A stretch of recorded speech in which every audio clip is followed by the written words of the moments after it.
ஜெபம். எங்களை நேசிக்கிற நல்ல தகப்பனே, இந்த நல்ல வேலைக்காக உம்மை நன்றியோடு ஸ்தோத்தரிக்கிறோம் ஏசப்பா. கடந்த மாதங்கள் முழுவதுமாக நீர் பாதுகாத்தீர் ஏசப்பா. இந்த மாத கடைசிலையும் தகப்பனே எங்களை நீர் பாதுகாத்து வழிநடத்தின தயவுக்காக உமக்கு நன்றி செலுத்துகிறோம் ஏசப்பா. ஈசாக்கு பயந்த காரியம் அவன் வாழ்வில் நேரிடாதபடி அவன் மனைவியும் அவனுக்கு உண்டான அனைத்தையும் பாதுகாத்தீரப்பா. எங்களையும் எங்கள் குடும்பத்தையும் எங்களுக்கு உண்டான யாவற்றையும் நீர் பாதுகாத்து கொள்ளுங்க ஏசப்பா. ஈசாக்கு அந்த நாளில் தேசத்தில் விதை விதைத்தான். கர்த்தர் அவனை ஆசீர்வதித்து 100 மடங்கு பலன் அளித்தார். அவன் ஐஸ்வர்யனாகி வர வர விருத்தி அடைந்தான். அதுபோல நாங்களும் எங்கள் குடும்பமும் நீர் படைத்த ஜனங்களும் வளர்ந்து பெருக கிருபை பாராட்டுங்க ஏசப்பா. தேசத்தில் அமைதியை தாங்க ஏசப்பா. செஞ்சலம் வருத்தம் பாரம் எல்லாவற்றையும் எடுத்து போடுங்க ஏசப்பா. பஞ்சம் வரக்கூடாது. டீசல் பெட்ரோல் கேஸ் இன்னும் பொருளாதாரத்தில் எந்த ஒரு தடைகளும் வரக்கூடாது ஏசப்பா. ஜனங்கள் முழுவதும் ரட்சிக்கப்படணும். ஆகாரின் கண்களை திறந்தது போல எங்களுடைய கண்களை திறந்தரலும் ஏசப்பா. வெளி தேசத்தில் தகப்பனே மக்களின் கண்களை திறந்தரலும். எல்லா ஜனங்களும் ரட்சிக்கப்படணும் ஏசப்பா. இன்னும் தேசத்தில் ஒற்றுமையை தாங்க ஏசப்பா. அமைதியை கொடுக்கணும் ஏசப்பா. தேசத்து தலைவர்களுக்காக ஜெபிக்கிறோம். தேசத்து தலைவர்களை பாதுகாத்து கொள்ளுங்க. ஒவ்வொரு தலைவர்களும் ஆளுநர்கள் எல்லாவற்றையும் நீங்கள் பாதுகாத்து கொள்ளுங்க ஏசப்பா. இன்னும் தகப்பனே ஜேடிகே டிவிக்காக ஜெபிக்கிறோம். ஜேடிகே ஜிவியில் தகப்பனே ஒவ்வொரு நாளும் தேவ மனிதர்கள் கொண்டு வர செய்திகள் தகப்பனே ஜனங்களுக்கு பிரயோஜனமாக இருக்க நீங்கள் பரிசுத்தப்படுத்துங்க. இன்னும் ஐயா அம்மாவை நீங்கள் பரிசுத்தப்படுத்துங்க. அவங்க தேவைகள் எல்லாவற்றையும் நீங்கள் சந்திக்கணும். ஜேடிகே டிவியில் வேலை செய்கிற ஒவ்வொரு பிள்ளைகளையும் நீங்கள் பாதுகாத்து கொள்ளுங்க. போய்க்கிலும் வரத்திலும் பாதுகாத்து கொள்ளுங்க.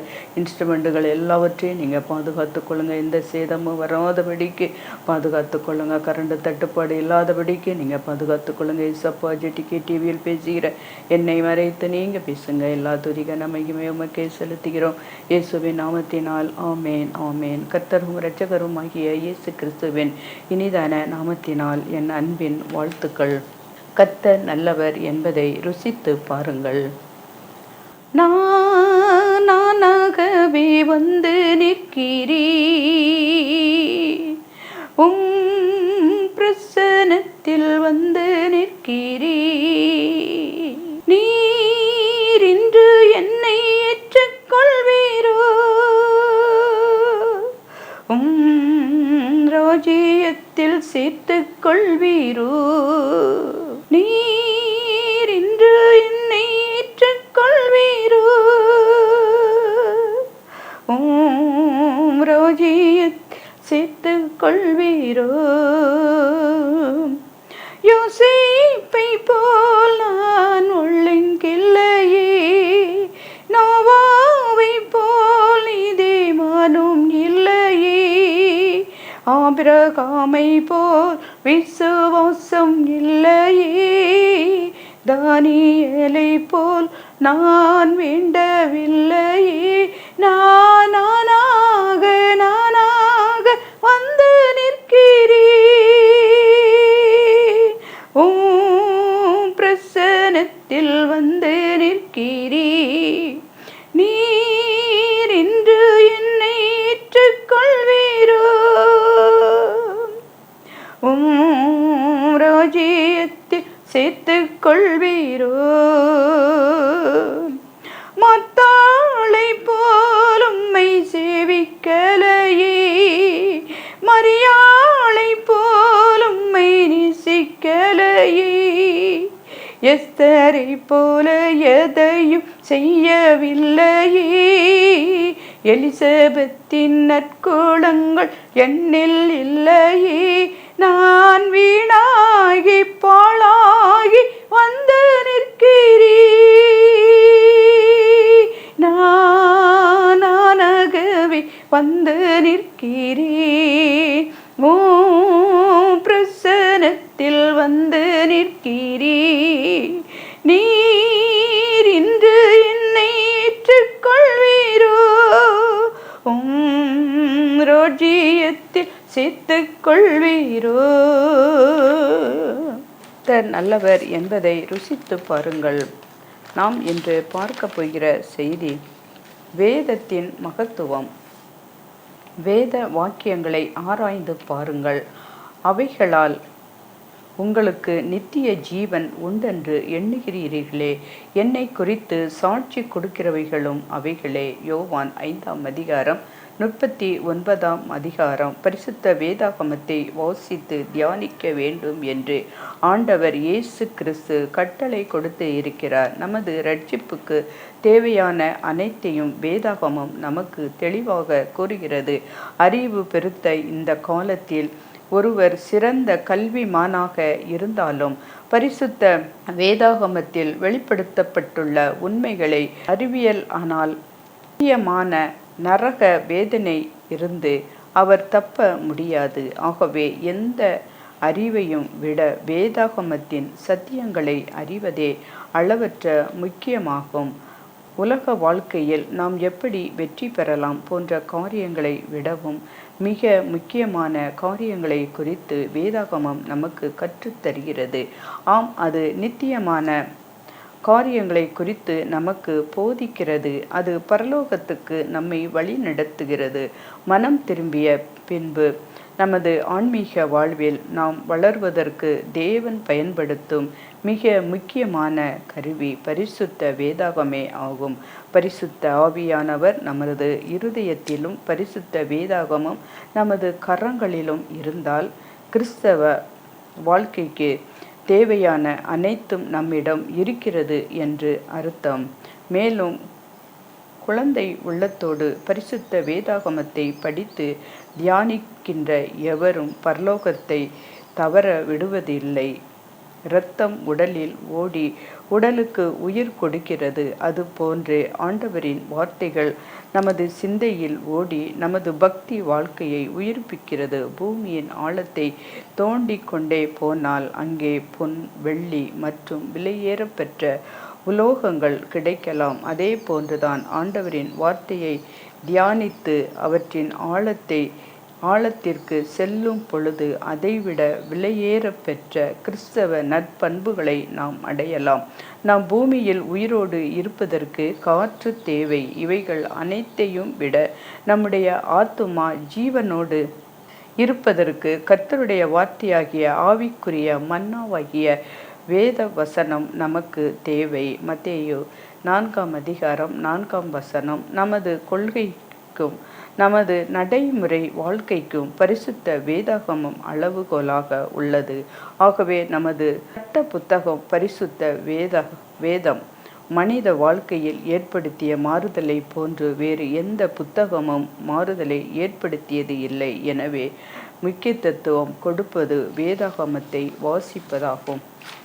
பல மிஷனரிகள் வடக்கு இந்தியாவிற்கு நற்செய்தி அறிவிக்க வந்தார்கள். அந்த நாட்களில் வடக்கு இந்தியா பல மாநிலங்களாக பிரிக்கப்பட்டு இருக்கவில்லை. நூற்றுக்கணக்கான மலைவாழ்வு பழங்குடியினர் இனத்தவர்கள் அந்த பகுதியில் வாழ்ந்தவர்கள். அதில் அசாம் என்று அழைக்கப்பட்டது. நாகா என்ற ஒரு கொடுமையான பழங்குடி இன மக்கள் அங்கு வசித்து வந்தார்கள். திருமண வயதில் இருக்கும் ஒரு வாலிபன் தன்னால் எவ்வளவு மனித தலைகளை வெட்டி தன்னுடைய வீட்டின் சுவரில் மாட்டி வைத்திருக்கிறானோ அந்த அளவுக்கு அவன் திறமையானவன் என சொல்லி அவனுக்கு பெண்ணை திருமணம் செய்து கொடுப்பது அவர்களின் வழக்கம். அதனால்தான் இந்த ஆதிவாசிகள் தலை வெட்டுபவர்கள் என்று அழைக்கப்படுவார்கள். ஒரு மிஷனரி வெற்றிகரமாக ஒரு நாகா ஆதிவாசியை மனிதனையும் அவனது மனைவி மற்றும் 2 பிள்ளைகளையும் கிறிஸ்தவ அண்டைக்கு வழி நடத்தினார். அந்த ஆதிவாசி மனிதனின் அசைக்க முடியாத விசுவாசம் அந்த கிராமத்தில் இருந்தது. மற்றவர்களையும் இயேசுவை ஏற்றுக்கொள்ள வைத்தது. இதனால் கடும் கோபமடைந்த அந்த கிராமத்து தலைவன் அந்த முழு கிராமத்தையும் ஒன்று கூட்டினான். முதலாவது இயேசு கிறிஸ்துவை ஏற்றுக்கொண்ட அந்த குடும்பத்தை முன்னால் அழைத்து வந்து எல்லாருக்கும் முன்பாக, உன் விசுவாசத்தை நீ மறுதலிக்க வேண்டும், இல்லாவிட்டால் நீ மரணத்தை சந்திக்க வேண்டும் என்று சொன்னார்கள். உடனடியாக இயேசுவின் பின்னே போகத் துணிந்தேன், பின்னோக்கேன் நான் என ஒரு பாடலை பாடினான். இதனால் கடும் கோபம் அடைந்த கிராமத்து தலைவன் தன்னுடைய வீரர்களிடம் அவனது 2 பிள்ளைகளையும் அம்பு எய்து கொல்லும்படி சொன்னான். இரு பிள்ளைகளும் தரையில் விழுந்து துடித்து கொண்டு இருக்கையில் கிராமத் தலைவன், இப்பொழுது உன் விசுவாசத்தை மறுதளிக்கிறாயா? உன் இரு பிள்ளைகளையும் இழந்து விட்டாய், இனி உன் மனைவியையும் ஏன் இழக்க வேண்டும் என்றான். ஆனால் அந்த ஆதிவாசி கிறிஸ்தவனோ பின்வரும் இரு வரிகளை யார் இல்லை எனிலும் பின்னோக்கேன், நான் பின்னோக்கேன் என்று பாடினான். இயேசுவின் பின்னே போகத் துணிந்தேன், இயேசுவின் பின்னே போகத் துணிந்தேன், இயேசுவின் பின்னே போகத் துணிந்தேன், பின்னோக்கே நான், பின்னோக்கே நான், பின்னோக்கே நான், பின்னோக்கே நான். உலகம் என் பின்னே, சிலுவை என் முன்னே, உலகம் என் பின்னே, சிலுவை என் முன்னே, உலகம் என் பின்னே, சிலுவை என் முன்னே, முன்னோக்கே நான், பின்னோக்கே நான், பின்னோக்கே நான், பின்னோக்கே நான்.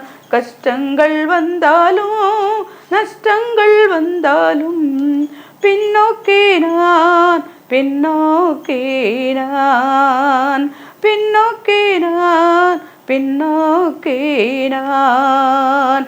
என் மீட்பர் பாதை என்றும் பின் செல்வேன், என் மீட்பர் பாதை என்றும் பின் செல்வேன், என் மீட்பர் பாதை என்றும் பின் செல்வேன், பின்னோக்கே நான், பின்னோக்கே நான், பின்னோக்கே நான், பின்னோக்கே நான்.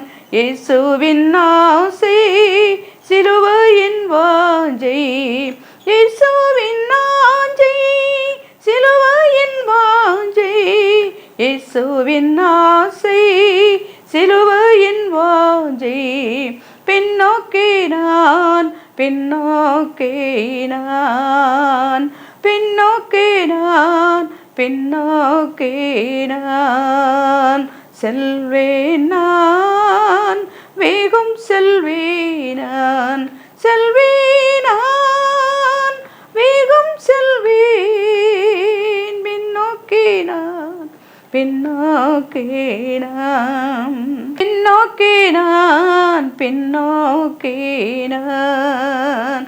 செல்வேன் நான், வேகம் செல்வேன், என் கிரீடம் செல்வேனே, பின்னோக்கே நான், பின்னோக்கே நான், பின்னோக்கே நான், பின்னோக்கே நான் என பாடினார். இதை பார்த்து வியர்ந்து போன கிராமத்து தலைவன் இயேசுவை ஏற்றுக்கொண்ட போது அந்த முழு கிராமமும் இயேசு கிறிஸ்துவை ஏற்றுக்கொண்டது.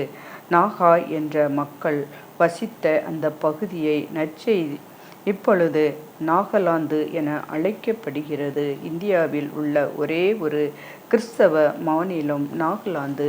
மத்தேயு, மார்க்கு, லூக்கா சுவிசேஷங்களில் பர்த்தமேலேயு என்றும் யோவான் எழுதிய சுவிசேஷத்திலும் நாத்தான்வேல் என்றும் இவர் குறிப்பிடப்படுகிறார். பர்த்தலேமேயு என்பதற்கு தோல்மாயின் மகன் என்பதே இதன் அர்த்தம். நாத்தான்வேல் வேதத்தை நன்கு படித்தவர். எப்பொழுதுமே ஆண்டவரை பற்றியும் அவரது ராஜ்யத்தையும் பற்றியும் தியானித்து கொண்டும் கற்பனை செய்து கொண்டும் இருப்பார். இது இயேசு கிறிஸ்துவின் முதலில் இவரை பார்த்த பொழுது இவர் அத்தி மரத்தின் கீழ் இருந்தார். இயேசு இவரை பார்த்ததை கூட அறியாமல் கற்பனை உலகில் இருந்தார். இவரது நண்பராகிய பிலிப்பு இவரிடம் வந்து, நியாய பிரமாணத்திலே மோசேயிடம் தீர்க்கதரிசிகளும் எழுதியிருக்கிறவைகளை கண்டோம். அவர் யோசேப்பின் குமாரனும் நாசரேத்து ஊரானுமாகிய இயேசுவே என்று சாட்சி பகிர்ந்தார். நாத்தான்வேல் உடனே நாசரேத்தில் இருந்து யாதொரு நன்மையும் உண்டாகக்கூடுமா என்று பிலிப்பு ஆர்வம் அதிகமாகி நாத்தான்வேல் இயேசுவிடம் வந்தார். அவரை கண்டவுடன், இதோ கபடற்ற உத்தம இஸ்ரவேலனே, இயேசு அவ்வளவு அருமையான அருமையானவர் என்றும் வேறு எவரையும் பற்றி இயேசு இவ்வாறு குறிப்பிடவில்லை. நாத்தான்வேலுக்கு ஒரே வியப்பு. நீர் என்னை எப்படி அறிவீர் என்று கேட்டார். அவர் அத்தி மரத்தின் கனவில் இருக்கும் பொழுதே நான் அவரை கண்டதாக இயேசு எடுத்து சொன்னார். நாத்தான்வேல் இங்கு வருவதற்கு பிலிப்புதான் காரணம் என்பதையும் சுட்டி காட்டினார். ஏற்கனவே ஆண்டவரை பற்றிய தியானங்களில் அறிந்து கொண்ட வேதாகம நூல்களில் கூறப்பட்டுள்ள மேசியாவும் இயேசு நான் என்பதை விசுவாசித்தார். ரபி, நீர் தேவனுடைய குமாரன், இஸ்ரவேலின் ராஜா என்று சாட்சி பகிர்ந்தார். இயேசுவை பற்றி இவ்வாறு சாட்சி பகிர்ந்த முதல் சீஷர் இவர்தான். நாத்தான்வேலை பற்றிய வேறு நிகழ்ச்சிகளும் வேதாகமத்தில் எங்கும் சொல்லப்படவில்லை என்றாலும் அவர் எந்த பிரச்சனையிலும் சிக்காமல் கிறிஸ்துவை உண்மையாக பின்பற்றினார் என்று அறிய முடிகிறது. நாத்தான்வேலை போல நாமும் இதோ கபடற்ற உத்தம கிறிஸ்தவன் என்று கிறிஸ்துவிடம் நற்சான்றிதழ் பெறுவதற்கு அவர் வழிகாட்டினார். இரத்த சாட்சியாக மரித்த பர்த்தமேலியு அப்போஸ்தலனாகிய பர்த்தமேலியு இந்தியாவில் வடமேற்கு பகுதி வரை வந்து ஊழியம் செய்தார் என்று சொல்லப்படுகிறது. பிலிப்போடு கூட சிறையில் தண்டிக்கப்பட்டாலும் என்ன காரணத்துக்காகவோ கடைசி நிமிடத்தில் விடுதலை செய்யப்பட்டார். பிலிப்பு இரத்த சாட்சியாக மரித்தார். கிழக்கு திசையில் சென்ற பர்த்தமேலியு ஆர்மீனியாவில் தமது பணியை துவக்கினார். இங்கு ஏற்கனவே அப்போஸ்தலனாகிய தயதேயு கிபி 43 முதல் ஊழியம் செய்து சபையை நிறுவியிருந்தார். இவர்கள் இருவருமே அர்மீனிய சபையின் பிதாக்கள் என்று அழைக்கப்பட்டார்கள். ஆயிரக்கணக்கான கிறிஸ்தவர்களும் இரத்த சாட்சியாக மரித்தார்கள். ஆனால் பர்த்தமேயு தனது ஊழியத்தை தொடர்ந்தார். அந்த பகுதியில் உள்ள ஒரு அரசருடைய மூளை கோளாறுள்ள பெண்ணை குணமாக்கினார். அரசன் வணங்கிய சிலையில் உள்ள பிசாசை விரட்டினார். அரசரும் வேறு பலரும் ரட்சிக்கப்பட்டு ஞானஸ்தானம் பெற்றார்கள். அவர்கள் பூசாரிகள் வெகுண்டு எழுந்து அரசரின் சகோதரனான அஸ்டியேசியிடம் முறையிட்டார்கள். அவர்கள் பர்த்தமேயுவின் தோலை உயிரோடே உரித்து அவரை தலைகீழாக சிலுவையில் அறையும்படி கட்டளையிட்டான். இவ்வாறு கிபி 68 மிகவும் கொடூரமான வேதனையான முறையில் இரத்த சாட்சியாக மரித்தார்கள். யோபுவின் மனைவி ஆபத்து நேரத்தில் ஆதரவாய் பேசவில்லை. பொதுவாக மனைவியாக இருப்பாள். தனது கணவருடைய நன்மை தீமை ஆகியவற்றில் மற்றவரை விட அதிகமாக ஆறுதல் படுத்த வேண்டும். ஆனால் யோபுவின் மனைவி முற்றிலுமாக வித்தியாசமானவளாய் இருந்தாள். யோபுவிற்கு எல்லாவித இழப்புகளும் ஏற்பட்டன. பிள்ளைகள், விலங்குகள், வேலைக்காரர்கள், இப்படி எல்லாவற்றையும் இழந்து போன நிலையிலேயும் யோபுவின் சரீரம் அதிகமாக பாதிக்கப்பட்டது. இப்படிப்பட்ட நிலையிலேயும் யோபுவின் மனைவி கண்டிப்பாக யோபுவை ஆற்றி தேற்றியிருக்க வேண்டும். ஆனால் அவளோ மனைவி என்ற நிலையில் இருந்து செயல்படாமல் போனது வருத்தப்பட வேண்டிய காரியம். யோபுவின் நண்பர்கள் 3 பேர் யோபுவிடம் வந்து வசைமொழியாக யோபுவோடு பேசினார்கள். அதை பார்த்து கூட யோபுவின் மனைவி யோபுவிடம் சென்று ஆறுதலாக பேசவில்லை. யோபு ஒரு கெட்ட மனிதனாக இருந்து இப்படிப்பட்ட இழப்பும் நோயும் அவருக்கு வந்திருந்தால் யோபுவின் மனைவி ஒருவேளை யோபுவை வெறுத்திருக்கலாம். ஆனால் யோபு உத்தமனாய் வாழ்ந்து இப்பொழுது இப்படிப்பட்ட யோபுவிற்கு நடந்ததால் யோபுவின் மனைவி எவ்வகையிலையும் யோபுவை குற்றப்படுத்தி இருக்கக்கூடாது. யோபுவின் மனைவி யோபுவை ஆறுதல் படுத்துவதற்கு பதிலாக வெந்த புண்ணில் வேல் பாய்ந்தது போல் யோபுவை கடுமையான சொற்களால் பேசினாள். நம்மில் எவரும் இப்படிப்பட்ட ஒரு பெண்ணாக மனைவியாக இருக்கக்கூடாது. இழப்பை சந்தித்த போது கர்த்தரை அலட்சியப்படுத்தினாள். யோபு அங்கு வந்து எல்லாரை காட்டிலும் செல்வம் மிக்கவராக இருந்தார். அவருக்கு ஆடுகள், ஒட்டகங்கள், கழுதைகள் என்று ஏராளமான சொத்துக்கள் இருந்தன.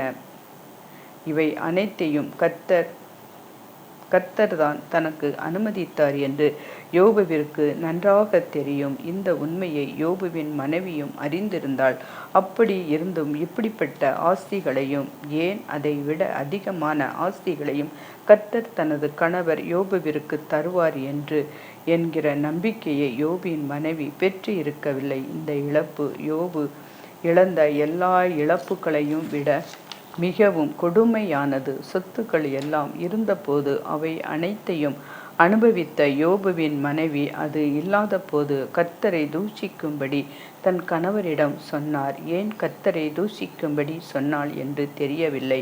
இருந்தாலும் சொல்லக்கூடாது சொன்னாள். யோபுவின் மனைவிக்கு எல்லாம் சிறப்பாக இருந்ததால் தான் ஆண்டவர் நல்லவர், இல்லாவிட்டால் ஆண்டவர் கெட்டவர். இப்படி யோசித்து யோபுவின் மனைவியின் யோசனை பரிதாபமானது.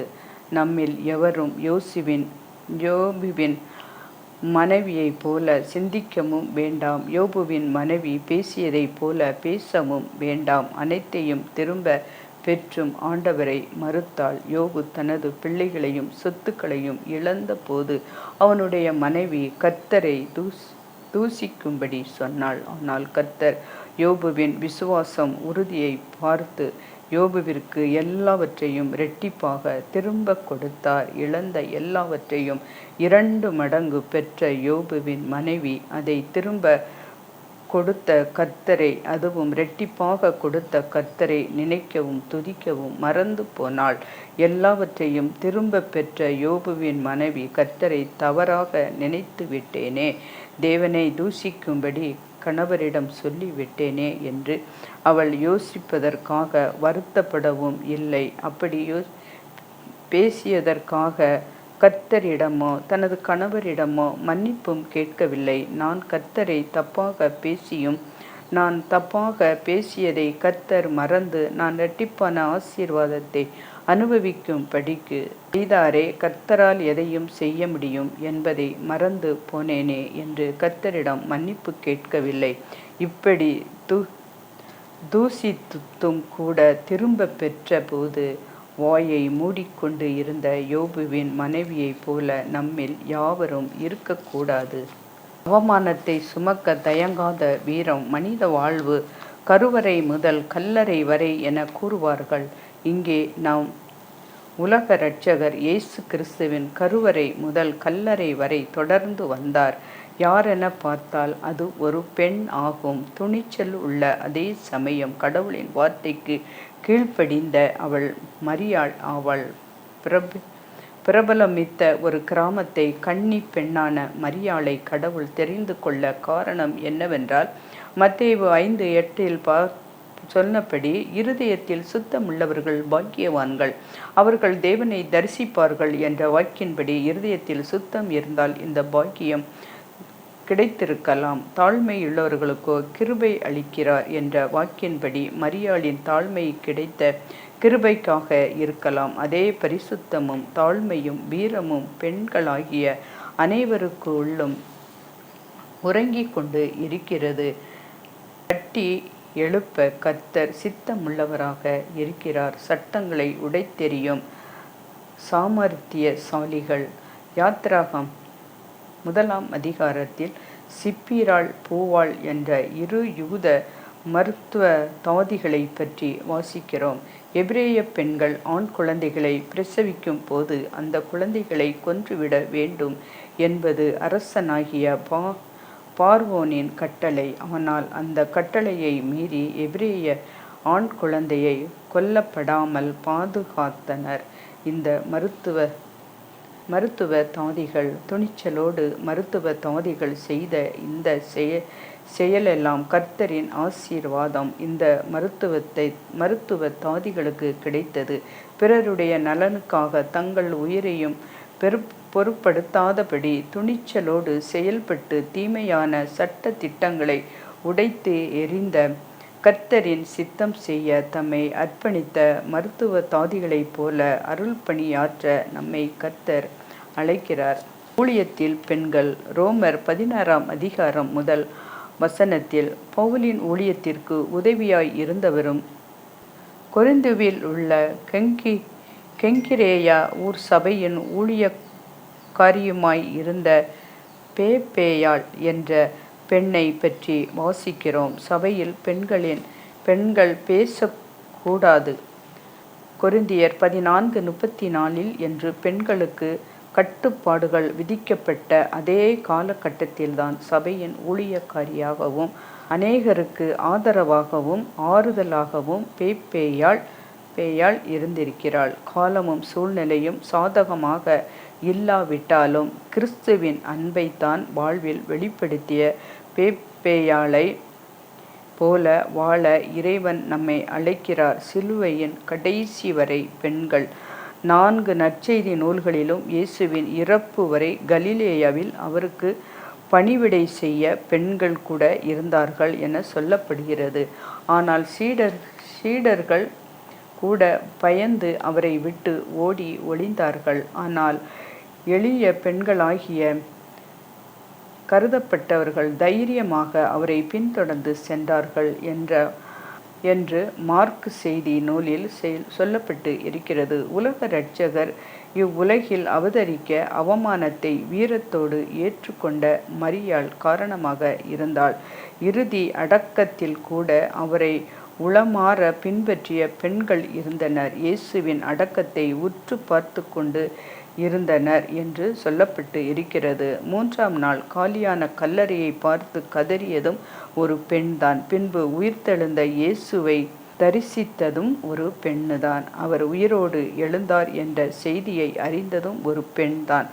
அதை முதலாக அறிவித்ததும் பெண்தான். பெண்களாகிய நமக்கு நம் ஆண்டவர் கொடுத்துள்ள அங்கீகாரம், கனம், பொறுப்பு மிக பெரியது.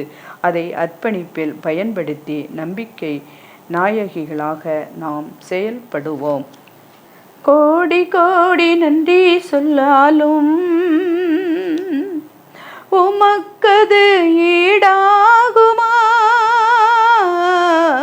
கோடி கோடி நன்றி சொன்னாலும் என் வாழ்வில் அது ஈடாகுமா?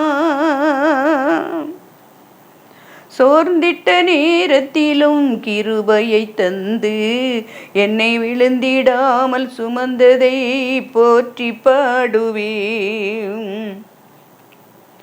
இடைவிடாமல் காத்தீரையா, உந்தன் வார்த்தைகளால் நடத்தினீரையா. இடைவிடாமல் காத்தீரையா, உந்தன் வார்த்தைகளால் நடத்தினீரையா. கோடி கோடி நன்றி சொன்னாலும் உமக்கது ஈடாகுமா? கோடி கோடி நன்றி சொன்னாலும் என் வாழ்நாள் வீணாகுமா? சிறுமையும் எளிமையும் ஆன என்னை சிங்காசனத்தில் வைத்தீரே, உம்மை பாடுவேன்.